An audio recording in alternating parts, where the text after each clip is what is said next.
Je suis pas certain de ce cadrage. Salut les confinés. Je sais pas pourquoi je me marre, je suis fatigué. Au moment où je tourne ça, on est le lundi 30 mars, c'est bien ça? Je sais même plus moi. Ouais. Lundi 30 mars, 15e jour de confinement. Je vais réussir. Confiture l'autre. Ça commence à être long, là, ça y est, la quarantaine est passée, la quatorzaine, on devait rester que 15 jours à la base. Bon, moi je m'en doutais personnellement, car je suis un survivaliste prévoyant et je sais très bien que l'État nous ment tout le temps. Alors, ça va, ça vous avait plu? Vous avez passé un bon week-end? Ouais, un bon week-end, tout ça? Yes. Petite pensée quotidienne, lecture du jour. Rien n'est le fruit du hasard. Il y a un dessein et un plan parfait sous-jacent à toute vie, et tu fais partie de cette globalité. Tu fais donc partie de ce dessein et de ce plan parfait. Lorsque tu vois d'étranges choses se passer et que tu te demandes pourquoi elles t'arrivent, prends du temps pour voir comment tout cela s'articule. Et tu verras qu'il y a une raison à toute chose. La vie devrait se dérouler sans effort. Une fleur ne lutte pas pour s'épanouir au soleil. Alors garde la vie simple et regarde-toi te déployer dans l'amour. Une lecture par jour, une pensée quotidienne, une petite méditation, voilà, une réflexion que je vous lis chaque journée. Aujourd'hui, ça nous parlait de quoi qu'il nous arrive dans la vie, que ce soit du bonheur ou du malheur, c'est quelque chose qui est prévu pour nous rendre toujours meilleurs. C'est une épreuve qu'on doit traverser. Comme le dit l'adage, ce qui nous tue pas nous rend plus forts. Donc ne passez pas votre temps à vous plaindre des malheurs qui vous arrivent, mais essayez de voir le côté positif des choses. Voilà.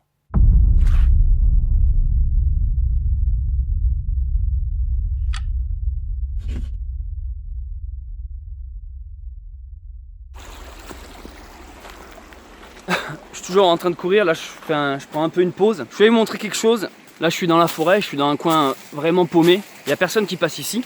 En fait, il y a un chemin plus haut qui amène au village le plus proche. Mais ce chemin, je me suis toujours dit que peut-être un jour, il n'allait pas être exploitable. Pour X raisons. Éboulement, armée qui bloque, cordon militaire, je sais pas, contamination, virus. Bref, quelque chose qui empêche l'accès au village. Et du coup, là, je suis en fait carrément dans la forêt en train de contourner pour arriver à ce fameux village, si jamais j'ai besoin d'y aller ou d'en sortir. Hein. Et je voulais vous montrer quelque chose que j'ai fabriqué il y a très longtemps.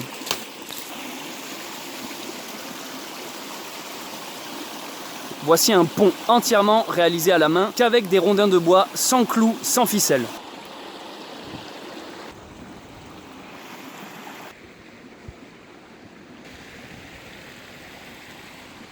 Alors pourquoi j'ai fabriqué un pont, vous allez me dire, alors que la rivière est assez basse et qu'on peut l'enjamber?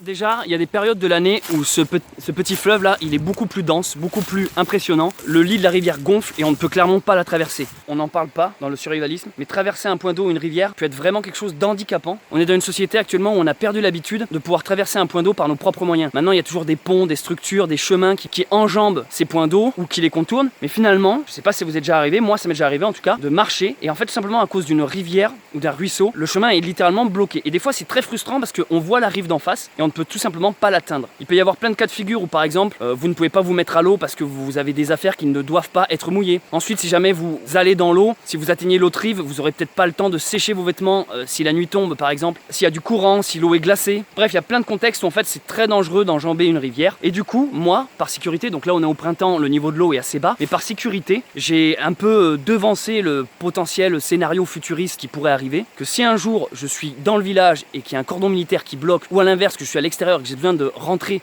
dans le village, j'ai ce chemin inconnu, hein, c'est un chemin vraiment, regardez autour de moi là, on est dans la brousse, il n'y a pas de route et rien. Je pourrais venir ici, utiliser mon pont que j'ai mis en place pour pouvoir traverser ce point d'eau sans désagrément. Alors la fabrication de ce pont a été assez simple, une très grande branche qui rejoint les deux rives comme ça, une autre ici, et entre les deux, à la manière d'une échelle, plein d'autres poutres, branches, grosses bûches, simplement posées.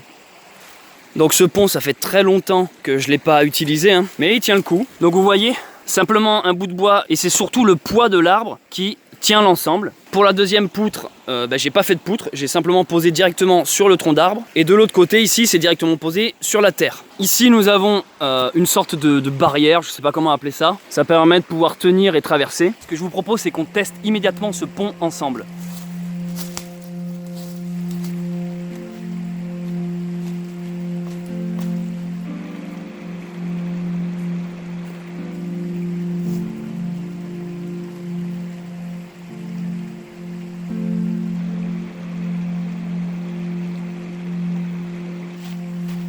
Ça c'est une règle d'or dans le survivalisme, ce que je pourrais appeler votre QG, votre camp de base, que ce soit un bunker ou que vous soyez en pleine forêt simplement avec un feu, ou dans une grotte ou même chez vous, qu'importe, trouvez toujours des issues de secours. Il y a le chemin principal par où vous allez passer la plupart du temps et par où tout le monde va passer, mais si jamais ce chemin a un problème, du type il y a du feu, on vous attaque ou ce que vous voulez, ou vous êtes bloqué, toujours trouver un second chemin de sortie, de fuite. Donc moi par exemple si un jour je dois fuir de chez moi, je peux m'enfoncer dans la forêt, que vous voyez dans toutes mes vidéos là, et j'ai ce chemin là qui me permet de traverser plus rapidement le point d'eau.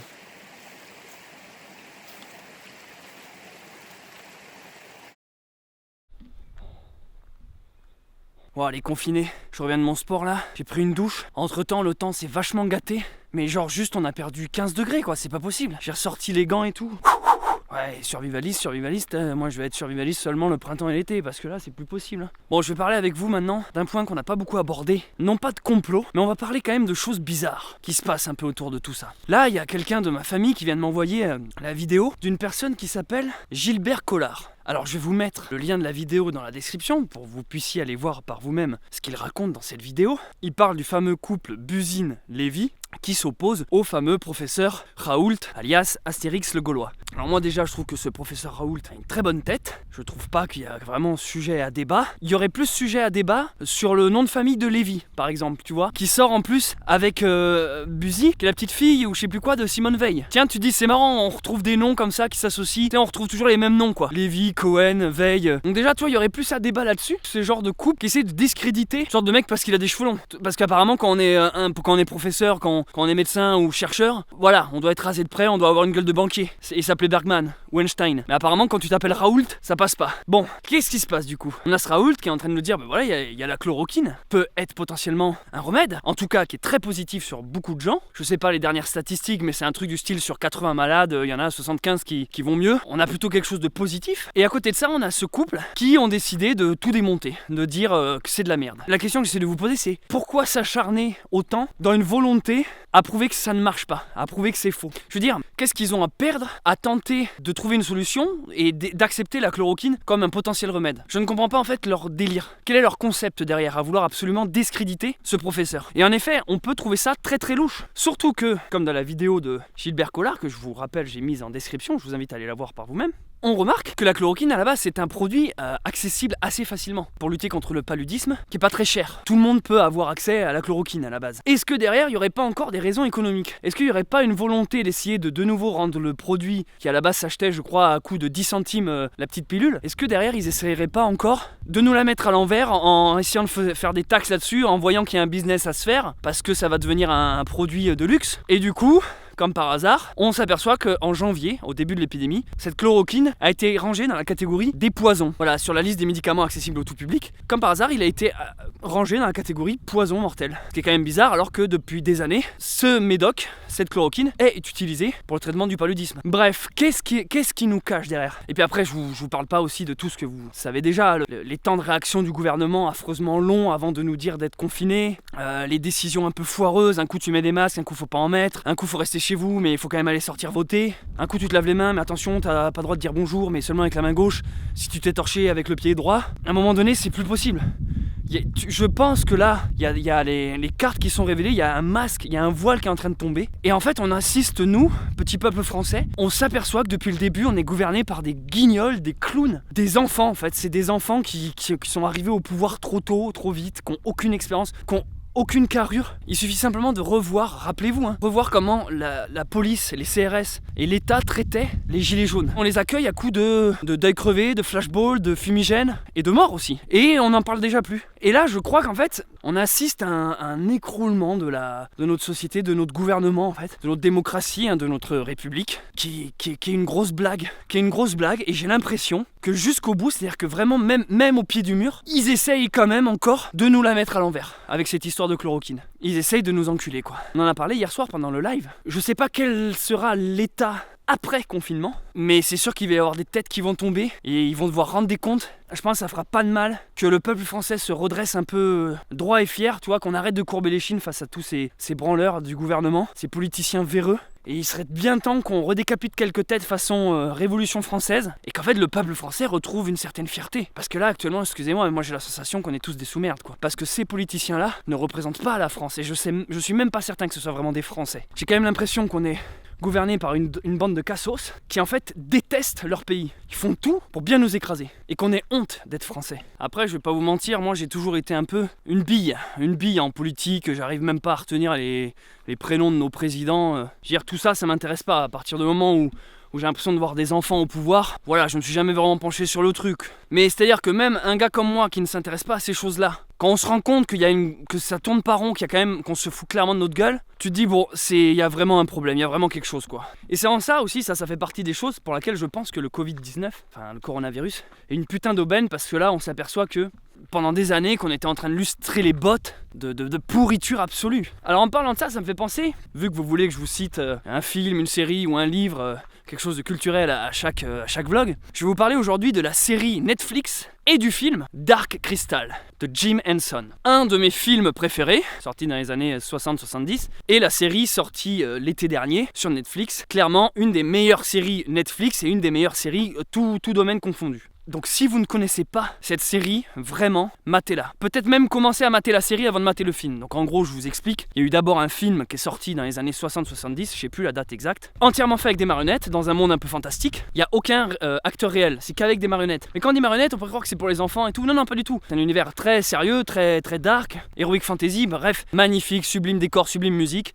et très belle histoire. Et en fait, pendant des années, il n'y a pas eu de suite à ce film, rien. Et là, l'année dernière, et c'est aussi pour ça que je trouve que des fois Netflix a des putain de bonnes idées, parce que ça, il n'y a que Netflix qui pouvait faire ça. Ils ont décidé de produire non pas une suite au film, mais une série qui se passe avant le film. Donc ce qu'on appelle un préquel, ou un préquel, quand on a envie de dire toutes les lettres du mot. Donc dans ce préquel, qu'est-ce qu'on découvre ? On découvre les origines qui vont mener au film, et c'est surtout fait avec les moyens actuels, mais ils ont respecté la culture de l'époque, qui est que de faire avec des marionnettes, avec très peu d'utilisation d'images de synthèse 3D, qui sont, avouons-le, clairement moches et agerbées de nos jours. Les films, c'est juste de la bouillie audiovisuelle, c'est juste des pixels qui s'affrontent. Enfin moi je trouve que les effets spéciaux de maintenant ne valent pas vraiment les effets spéciaux de l'époque, avec du latex, de la robotique, des marionnettes, des vrais costumes, enfin bref, ça c'est un autre sujet, on pourra en parler des heures. Mais pourquoi je vous parle de Dark Crystal ? Bon déjà parce que c'est une bonne série que je vous invite immédiatement à aller voir pendant le confinement, si vous voulez vous prendre une claque visuelle, émotionnelle, scénaristique, musicale, bref c'est une pièce d'art. Chaque épisode de 50-60 minutes est une œuvre d'art complète, de A à Z.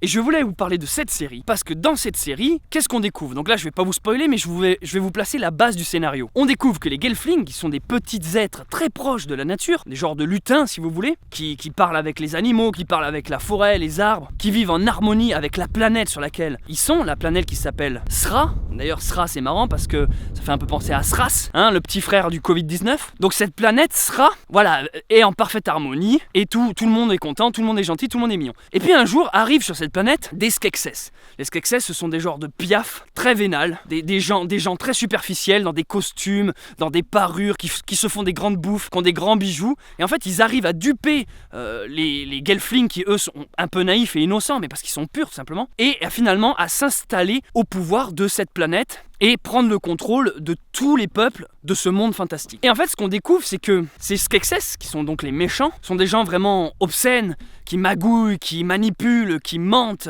Ils sont dans le mensonge, dans la trahison, même entre eux, ils se respectent pas. On découvre, en fait, ce sont simplement des gens attirés par tout ce qui est superficiel, par tous les péchés du monde, la gourmandise, la luxure. Et en fait, ils sont au pouvoir, et ils arrivent suffisamment à être pervers et manipuler les Gelflings pour en plus que les Gelflings les reconnaissent comme gouverneurs légitimes. C'est-à-dire que pendant tout le début de la série, les Gelflings sont là, les Skeksis sont géniaux, c'est les meilleures choses qui peuvent nous arriver, grâce à eux-ci, grâce à eux ça. Et en fait, les Skeksis ont réussi à rentrer dans leur tête, à rentrer dans la tête des Gelflings, que sans eux, le monde ne pourrait pas exister. Les Gelflings ont constamment l'impression, ils se sont fait berner, qu'il faut remercier les Skeksis, se mettre à genoux, et en fait, si vous voulez, petit à petit, les Skeksis abusent de leur pouvoir, font de l'abus de pouvoir, voire les rendent esclaves, en fait, simplement, hein, mais le peuple en esclavage. Et en fait, la série commence lorsqu'un beau matin, un Gelfling, qui sera donc le héros de la série, va surprendre une conversation de Skeksis et découvrir en fait qu'ils sont depuis le début pas du tout pour une paix ou dans l'amour des peuples, bien au contraire, ils sont dans de la manipulation, dans le contrôle, dans du mensonge, dans de la trahison.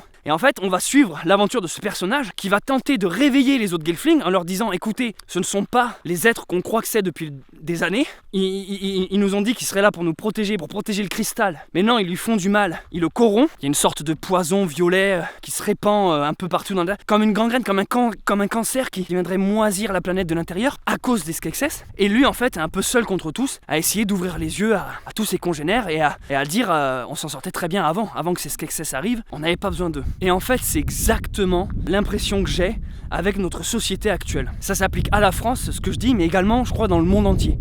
J'ai l'impression qu'en fait, nous là, les petits peuples gaulois et celtes, les enfants de la terre que nous sommes, qui étions très proches de la forêt, de la nature, des montagnes, des rivières, j'ai l'impression qu'on s'est laissé berner par des objets qui brillent. On s'est laissé berner par des beaux discours. Ils nous ont fait croire que cet objet qu'on n'avait pas besoin, il allait devenir indispensable dans notre vie. Pour créer de l'argent, de la consommation, du commerce. Ils ont tout fait pour rendre des choses futiles, des choses auxquelles on n'a jamais eu besoin, primordiales. Ces choses-là sont d'un coup devenues du jour au lendemain dans notre vie des choses nécessaires. Ils ont créé un besoin pour pouvoir créer de la vente derrière. Et par la vente, ils créent toute une économie, tout un système autour duquel eux peuvent se placer au-dessus de tout ça. Comme pour avoir une sorte de contrôle, une sorte de pression générale sur la société. Et c'est exactement ce que je ressens en fait. J'ai vraiment l'impression qu'on est dans une société gouvernée par des Skeksis, des genres d'oiseaux dégueulasses, déplumés. Alors après, ces Skeksis, vous pouvez leur donner plein de noms. Il y en a, ils appelleront ça les Illuminati. Il y en a, ils appelleront ça les reptiliens. Il y en a, ils appelleront ça les grands complotistes, les petits gris. Il y en a qui appelleront ça aussi les francs-maçons ou les grosses merdes. Il y en a, ils diront que c'est toujours les mêmes qu'on voit partout dans les médias et dans les banques. Enfin bref, vous pouvez un peu leur donner le nom que vous voulez à ces gens-là. En fait, cette petite poignée d'usurpateurs essaye de nous expliquer comment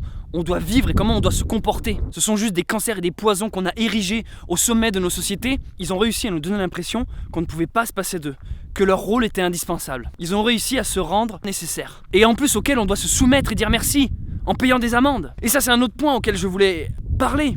Genre ok, il y a un confinement. Ok, on doit rester enfermé chez nous. Mais est-ce une raison pour nous caler des amendes? Est-ce que vous vous rendez compte? C'est pas nous qui avons répandu leur merde dans le monde. J'irai pas jusqu'à dire que ça se trouve ce virus n'existe même pas, tu vois. Non, il est bien là, il y a des morts concrets et puis c'est quelque chose qui existe, qui est réel. Mais par contre, on est en droit de se poser la question, pourquoi ils nous ont balancé ça dans la gueule? D'où ça vient? Est-ce qu'ils l'ont pas fait exprès au bout d'un moment? Est-ce qu'il n'y a pas un peu une option Thanos comme dans les Avengers de réduire un peu la populace pour nous soumettre un peu plus? Parce que qu'est-ce qui va se passer à la fin? Ils vont sortir ce fameux produit dont on n'avait pas besoin ils ont créé une nécessité pour nous vendre leur futur vaccin ou leur future merde ou leur future chloroquine qui aura triplé de prix. Vous voyez ce que je veux dire? Et le pire, c'est que derrière ça, ils vont s'ériger en héros. Ils feront genre, regardez, on vous a sauvés. Peuple français, vous avez bien fait de croire en nous. Continuez à voter pour nous, continuez à nous donner votre argent. Est-ce que vous vous rendez compte l'état de soumission dans lequel nous sommes? Ça, c'est une conversation que j'avais eue avec une amie au téléphone. Ok, on peut se confiner chez nous, mais est-ce que vous trouvez ça presque normal que tout le monde s'enferme à double tour chez soi en voyant son voisin comme la peste noire, sans se poser 2 secondes de questions? Est-ce que vous êtes tous là à obéir comme des moutons, à aller vous confiner parce qu'on vous dit de vous confiner? Et le pire, c'est qu'en plus on se fait réprimander quand on sort, avec des amendes et des risques d'emprisonnement. Mais personne se pose la question au bout d'un moment de se dire mais à quel moment on arrête de se faire enculer en fait? À quel moment ces gros fils de schlag vont arrêter de nous la mettre bien profonde? Est-ce que vous imaginez qu'ils nous tuent à petit feu et après ils enculent notre cadavre? Et le pire, c'est qu'on doit leur dire merci et leur payer 135 € d'amende. Je pense vraiment qu'à un moment donné ça va péter. Et ce jour-là, je serai en première ligne avec mes petites bombes artisanales réalisées à base de pommes de pin et de cire d'abeille. Et on va renverser tout ce système parce que c'est tout ce qui mérite. Qu'on lui mette un petit tacle dans la gueule et qu'on aille péter les mâchoires à ces putains de Skeksis qui nous viennent d'on ne sait même pas quel pays quoi. C'est eux qui entretiennent plein de rancœur et de haine entre les gens. C'est eux qui vont toujours nous dire qu'il faut se méfier de l'étranger. Avoir peur de l'arabe parce qu'il fait des attentats. Avoir peur de l'immigré parce qu'il vient nous voler nos femmes et nos boulots. C'est eux qui entretiennent un clivage entre les peuples. Et le pire c'est que c'est eux derrière qui vont essayer de nous dire aimez-vous les uns les autres. Liberté, égalité, fraternité. Alors que c'est les premiers à créer cette discorde avec tous les grands médias avec lesquels ils ont une énorme influence. Donc déjà pour commencer la révolution, arrêtez de regarder les informations, la télévision.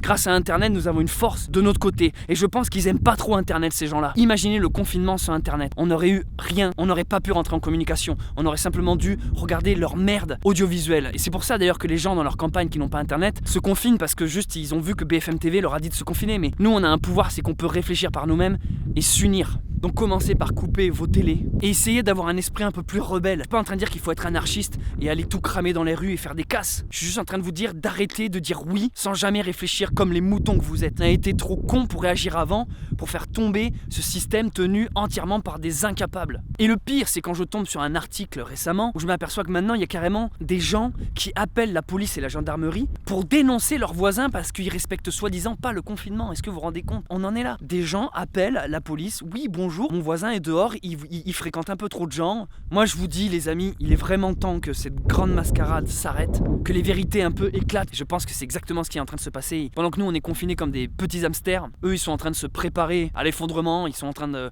créer des bunkers et des fusées pour décoller sur Mars. Ils sont en train de se protéger, ils sont en train, j'imagine très bien, ils sont en train de faire des réunions autour de grandes tables où ils essaient chacun de sauver leur peau et sauver leur image. Personne porte ses couilles, il n'y en a aucun qui s'adresse réellement au peuple français avec ses tripes. Ils sont tous en train de nous berner les uns après les autres. Et le pire, c'est que ça crée des scissions entre nous-mêmes, le peuple français. C'est-à-dire qu'il y aura ceux qui vont se foutre de notre gueule parce qu'on a des masques, d'autres qui disent que ça sert à rien. Il y en a d'autres qui vont être pro-confinement en mode faut respecter l'État, restez chez vous. Tous les youtubeurs qui vont faire une vidéo bien de propagande. Et puis tous les autres un peu rebelles qui sont là genre ben non, moi j'ai pas envie de rester chez moi, ils m'emmerdent. Est-ce que vous imaginez à quel point ils sont en train de nous enlever toute la liberté?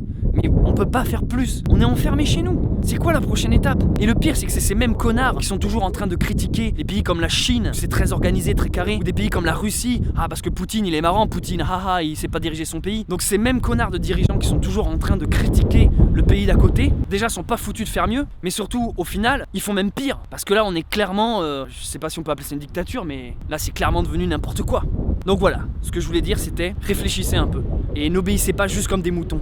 Posez les questions et rebellez-vous. Putain, je suis vénère.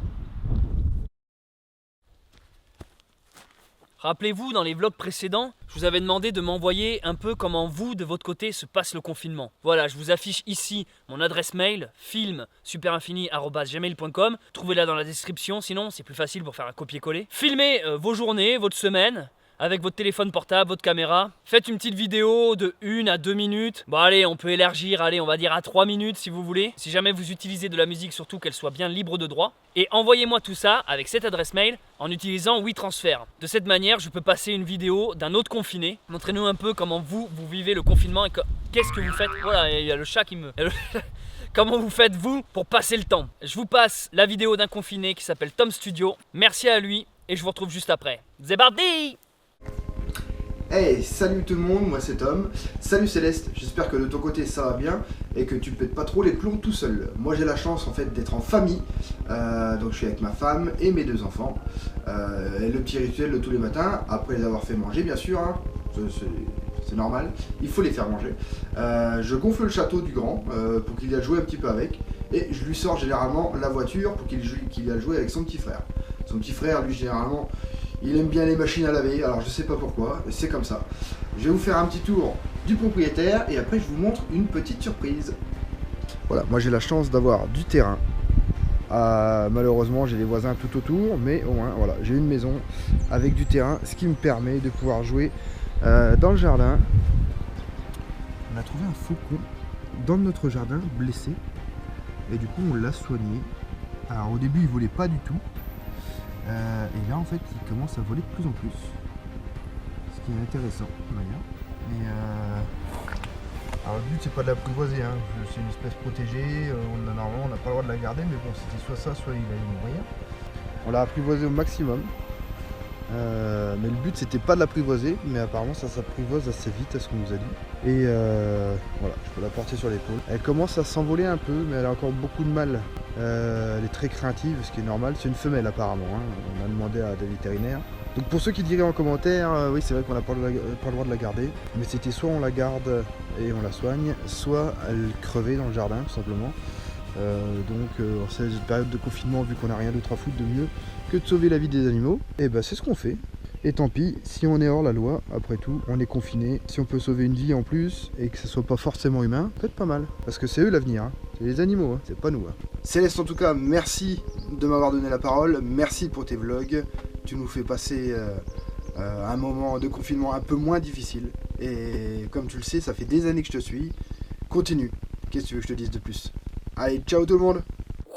Alors, ça vous a plu? Moi j'ai trouvé ça vraiment marrant, vraiment touchant même. Merci beaucoup Tom et toute ta petite famille, je vous souhaite bon courage. Cette vidéo, je sais pas pourquoi, m'a touché, je la trouve trop mignonne. Grosse dédicace et gros coup de cœur au gamin qui est fasciné par les machines à laver. Je trouve ça trop génial. L'oiseau que vous avez récupéré, ce petit faucon, est juste magnifique. Prenez-en soin, c'est quand même un signe du destin d'avoir un petit oiseau confiné avec vous. Je pense que vous avez une bonne étoile qui vous accompagne. Tu as l'air d'être avec toute ta petite famille et c'est tout ce qui compte. Je sais que tu me suis depuis longtemps, donc merci à toi. Et surtout bon courage pour la suite. D'ailleurs au passage, ceux qui ont déjà envoyé une vidéo, si vous voulez en envoyer d'autres, c'est possible aussi. Je compte sur vous, allez-y, filmez, montrez-nous votre quotidien un peu. Je me sentirai moins seul à exposer la couleur de mon slip à travers ces vlogs. Maintenant je vais rentrer parce que je suis en train de me peler le yonf.